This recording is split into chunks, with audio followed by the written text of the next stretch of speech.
प्यारे विद्यार्थियों, आशा करते हैं कि आप सब अपने घरों में सुरक्षित होंगे और अपनी पढ़ाई अच्छे से कर रहे होंगे। प्यारे विद्यार्थियों, आज हम भिन्न और दशमलव अध्याय का अध्ययन करेंगे। प्यारे विद्यार्थियों, आज हम भिन्नों के बारे में जानकारी प्राप्त करेंगे। भिन्न संपूर्ण के भाग को निरूपित करते हैं। भिन्न वह संख्या है जिसको हम a/b के रूप में भी लिख सकते हैं। भाव अंश और हर के रूप में लिखा जा सकता है। वहां अंश और हर दोनों प्राकृत संख्या होती हैं।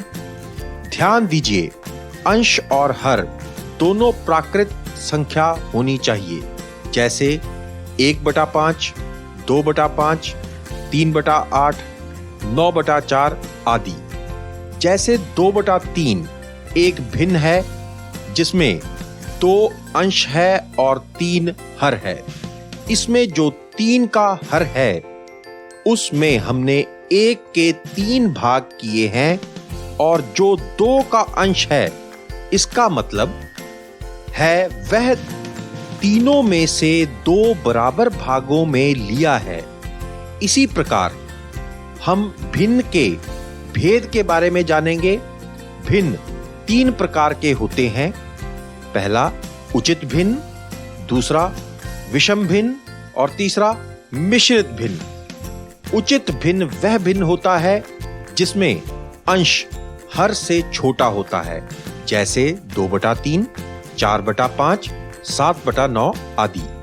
इस प्रकार एक दूसरी भिन्न जिसे हम विषम भिन्न कहते हैं, जिसमें अंश हर से बड़ा होता है, जैसे कि 5/4, 3/2, 9/4 आदि। इसी प्रकार एक तीसरी भिन्न जिसे हम मिश्रित भिन्न कहते हैं, जिसमें एक भाग संपूर्ण होता है और एक भाग भिन्न में होता है, जैसे 2 सही 1/3, 5 सही 2/3 आदि। इसी प्रकार हम एक एक्टिविटी के द्वारा आपको भिन्नों की जानकारी देंगे। प्यारे विद्यार्थियों, आज हम आपको भिन्न के बारे में जानकारी दे रहे हैं। अब हम भिन्नों की गुणा और भिन्नों के भाग के बारे में जानकारी प्राप्त करते हैं। भिन्नों की पूर्ण संख्या के साथ गुणा, भिन्नों की भिन्नों के साथ गुणा और भिन्नों की पूर्ण संख्या के साथ भाग करना भी सीखेंगे। आइए सबसे पहले हम भिन्नों की पूर्ण संख्या के साथ गुणा करें।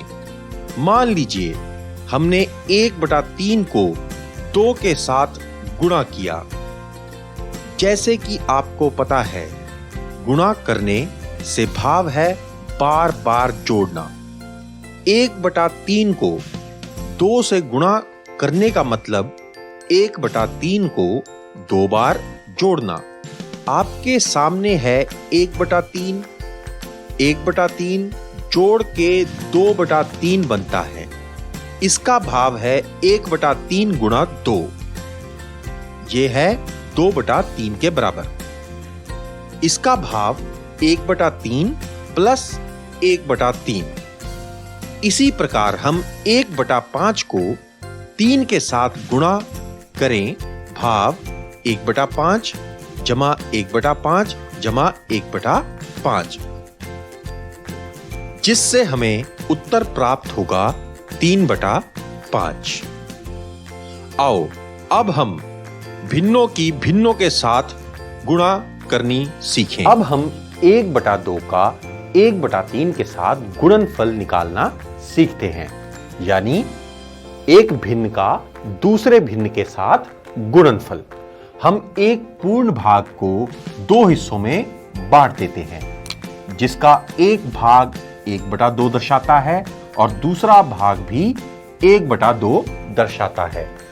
अब हम आधे भाग को 3 हिस्सों में बांट देते हैं और बाकी के आधे भाग को भी 3 हिस्सों में बांट देते हैं। तो हमारा पूरा भाग जो है वो 6 हिस्सों में बंट गया।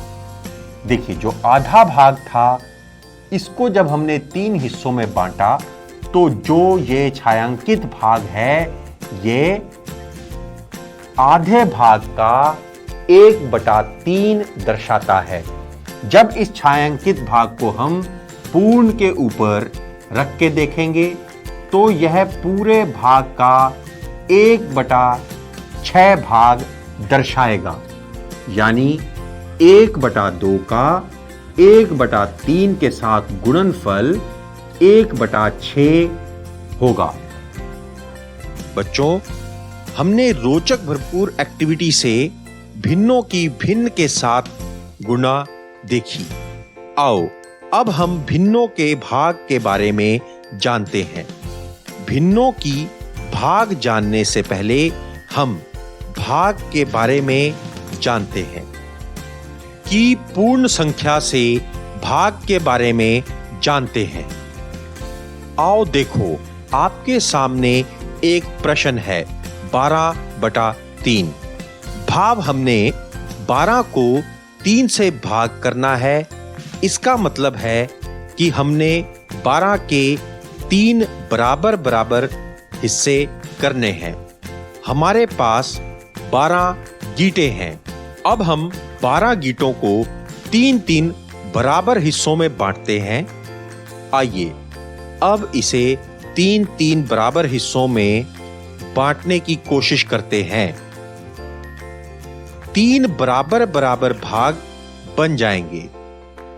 यह देखो, हमने 1 को फिर 2 और 3 को भी बराबर हिस्सों में कर लिया। आप देख रहे कि हर लाल के नीचे पीले और हरे रंग की गीटी पड़ी है। आपके सामने 12 के 3-3 बराबर हिस्से बन गए हैं। एक हिस्सा लाल गीटियों का बन रहा है, दूसरा हिस्सा पीली गीटियों का और तीसरा हिस्सा हरी गीटियों का नजर आ रहा है।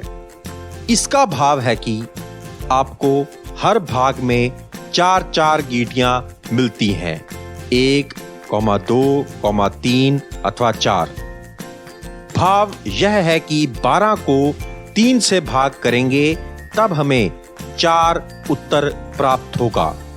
आइए अब इसके बाद हम पूर्ण संख्या को भिन्न से भाग करते हैं। पूर्ण संख्या को भिन्न से भाग करना है। पूर्ण संख्या है 3 और भिन्न है 1/2। भाव 3 को 1/2 से भाग एक एक्टिविटी के द्वारा सीखते हैं। इस एक्टिविटी में हमारे पास 3 गोले हैं जिसको हमने 1/2 से भाग करना है। आइए इन 3 चक्रों को हम 1/2 के बराबर हिस्सों में बांट देंगे। देखो बच्चों, हमने इन तीनों चक्रों को 1/2 के बराबर हिस्सों में बांट दिया है। इसका भाव यह है कि 3 के 1/2 हिस्से करने के बाद हमारे पास कितने हिस्से बन गए हैं?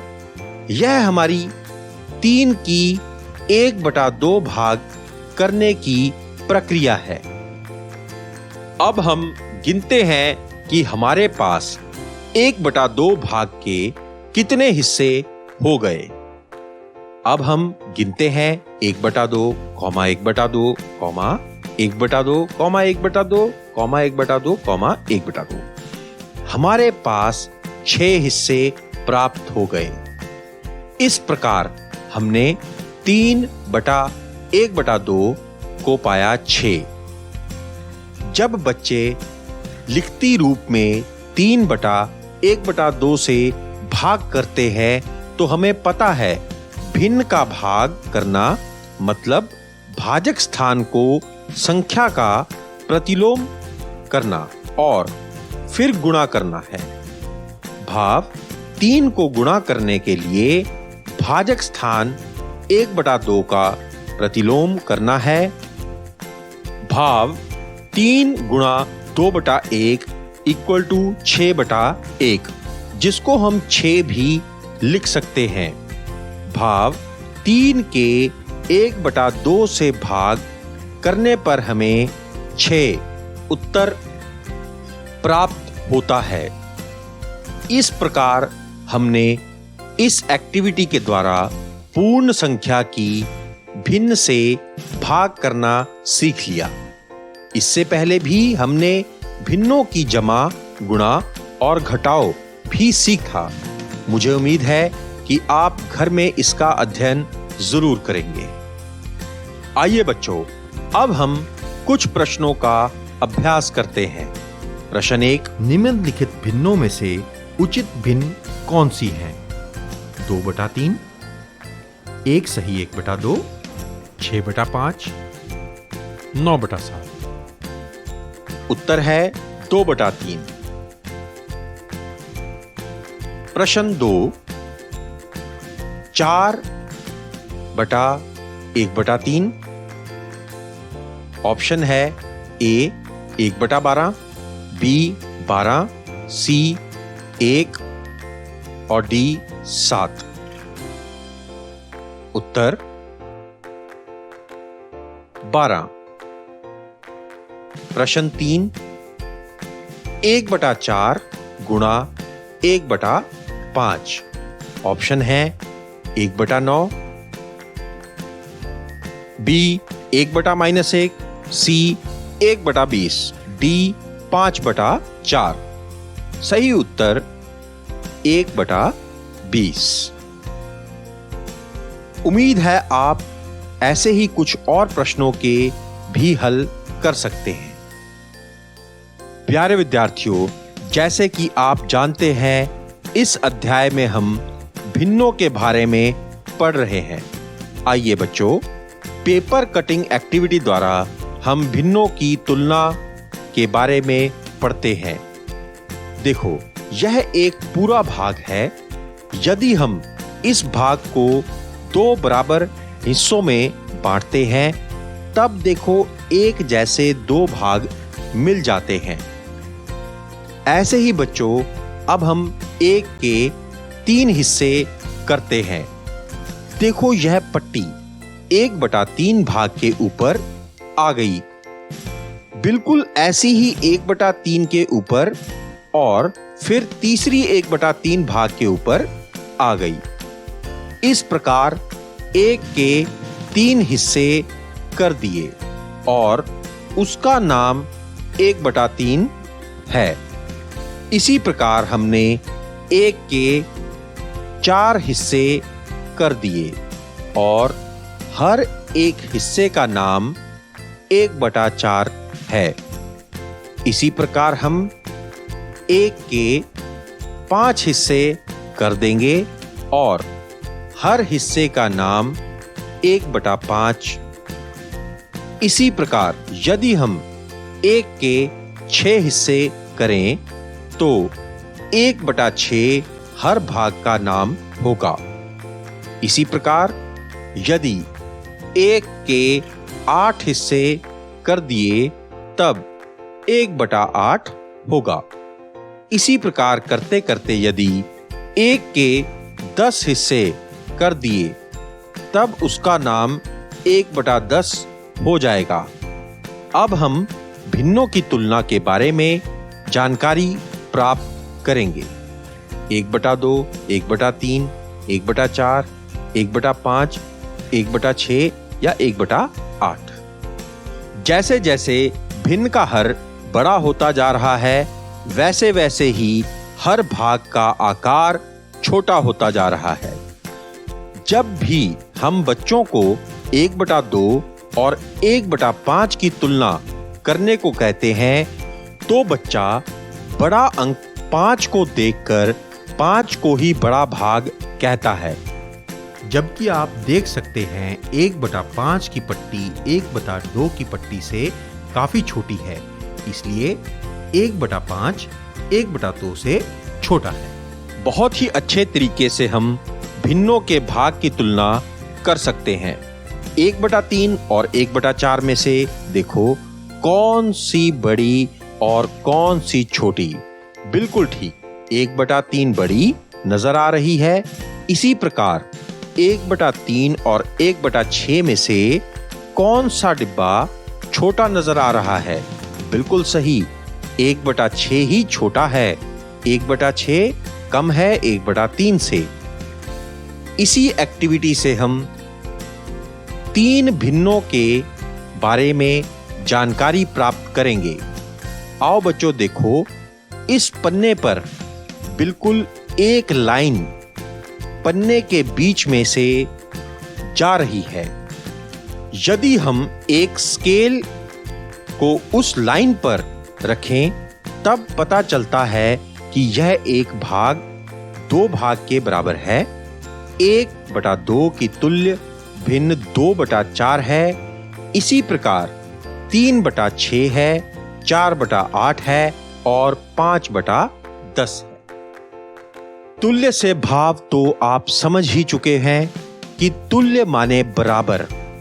इस प्रकार हम हिस्सों को बराबर देख रहे हैं, जैसे 1/2 के बराबर हिस्से कौन से हैं। जैसे कि आपको बताया कि 1/4, 1/4 दोनों जोड़कर 1/2 के बराबर हिस्से बनते हैं। भाव 2/4, 1/2 के बिल्कुल बराबर बराबर अर्थात तुल्य और सम भिन्न कहते हैं। इसी तरह अब हम भिन्नों की जमा और भिन्नों की घटाव को देखते हैं। इसको भी हम पेपर कटिंग के द्वारा ही दिखाएंगे। देखो बच्चों, यदि हम 1/2 और 1/3 का जोड़ करते हैं, तब यदि हम इसे इसके साथ लगा दें, तब कहां जाकर वह भिन्न से मिलेगा? यहां देखो, यहां पर आकर यह डिब्बों में बिल्कुल पूरी तरह से फिट हो गया। यहां से अब इसे थोड़ा सा दूर करके देखते हैं कि यह किसके बराबर है। तब यह देखो बच्चों, यह 1/6 के जो 5 बराबर भाग हैं, यह उसके बराबर है। इस प्रकार 1/2 और 1/3 का जोड़ है वह 1/6 प्लस 1/6 प्लस 1/6 प्लस 1/6 प्लस 1/6। इसीलिए इसका जोड़ 5/6 के बराबर है। इसी प्रकार यदि हम भिन्नों के अंतर के बारे में जानें, अब हम 1/2 को 1/3 से घटाकर देखते हैं। यह जो भाग बचता है वो देखते हैं किस भाग में जाकर फिट होता है। यह यहां पर भी फिट नहीं हो रहा, यह 1/6 पर जाकर फिट हुआ।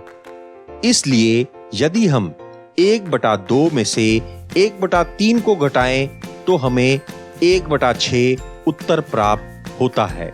इसी प्रकार यदि हम पेपर कटिंग से 1/2 को 1/4 के साथ जोड़ना चाहें, तब आपके सामने ही है एक पट्टी 1/2 पर, एक पट्टी 1/4 पर फिट हुई है। और अब हम इन दोनों को जोड़ प्राप्त करना चाहते हैं। यदि हम 1/2 में 1/4 की पट्टी जोड़ दें, तब वह इतनी पट्टी बन जाती है कि यह पट्टी किसके बराबर बनती है। यह पट्टी 1/4 हिस्से में बराबर बन रही है। इसे भाव 1/4, 1/4, 1/4 अर्थात 3/4 के बराबर बन जाती है। अब हम इसका अंतर भी करेंगे। यदि हम 1/2 में से 1/4 को घटा दें, तब हमारे पास यह हिस्सा रह जाता है। इस हिस्से को हम कहां लगाकर देखेंगे? जहां पर यह पट्टी फिट होगी। यह पट्टी 1/4 में फिट हो गई। 1/4। आओ अब कुछ प्रश्नों का अभ्यास करते हैं। प्रश्न 1, 1/2 जमा 1/5। इनके ऑप्शंस हैं: ए ऑप्शन 1/7, बी ऑप्शन 7/10, सी 10 और डी 1/3। उत्तर है 1/2 जमा 1/5 किसके बराबर होगा? 5 जमा 2/10, जिसका मतलब है 7/10।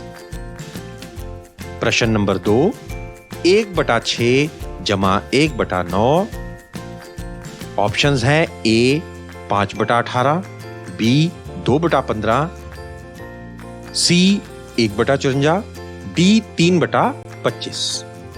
इसका उत्तर है 1/6 को जब हम 1/9 में जोड़ेंगे तो ये उत्तर देगा 5/18। आज हम दशमलव संख्या के बारे में सीखेंगे। आइए एक चार्ट के द्वारा हम दशमलव संख्या के बारे में जानते हैं। आज हमने 2 ग्रिड लिए हैं, जिसमें से एक ग्रिड में 10 वर्ग हैं और एक ग्रिड में 100 वर्ग हैं। अब हमने 10 वर्गों में से 3 वर्ग में लाल पट्टी द्वारा दर्शा रहे हैं। इसी प्रकार हमने दूसरे वर्ग में 100 में से 3 वर्ग में लाल बिंदु को लगा लिया। भिन्न रूप इक्वल टू 3/10 भाव 10 में से 3 भाग में लाल बिंदु है और दूसरा भिन्न रूप 3/100 है, जिसे 1/10 को हम 0.1 भाव 0.1 कहते हैं और वह 3/100 है भाव 0.03। जब 10 में से 3 भाग लिए हैं तब दशमलव के बाद अंक आएगा, पर यदि 100 में से 3 भाग लिया है तब दशमलव के बाद 0 और फिर अंक आएगा। इसी प्रकार जब हम 1000 लेंगे तब 0.001 आएगा। इसी प्रकार जब हम 10,000 लेंगे तब 0.0001 आएगा। इस प्रकार हम इसे आगे बढ़ा सकते हैं। दशमलव संख्या में बच्चों को बहुत बड़ी समस्या आती है जब उनसे पूछा जाता है कि 0.2 बड़ा है या 0.02 बड़ा है। ज्यादातर बच्चे 0.02 को बड़ा कहते हैं क्योंकि उसमें ज्यादा अंक हैं। इसलिए हमने एक एक्टिविटी की है। हमने दोनों में सेम ग्रिड लिए हैं। एक ग्रिड को हमने 10 भागों में बांटा और दूसरे ग्रिड को 100 वर्गों में बांटा। दोनों में ही हमने 2-2 भाग को लाल कर लिया है। बच्चों, आप देखकर बता सकते हैं कौन से 2 भाग आपके ज्यादा लगते हैं। पहले ग्रेड में 10 में 2 भाग को लाल किया है, इसलिए इसे 2/10 कहते भाव 0.2 कहते हैं। दूसरे ग्रेड में 100 में से 2 भाग को लाल किया है, इसलिए 2/100 भाव 0.02 है। क्या आप देखकर बता सकते हैं कौन सा लाल भाग बड़ा है? आप देखिए 0.02 से बड़ा है। यह लाल भाग बहुत बड़ा है और यह लाल भाग बहुत छोटा है। इससे साफ पता चलता है कि 0.2 से बड़ा है। अब इससे कोई भी बच्चा गलती नहीं करेगा। आशा करते हैं प्यारे विद्यार्थियों, आपको यह अध्याय बहुत अच्छे से समझ आ गया होगा।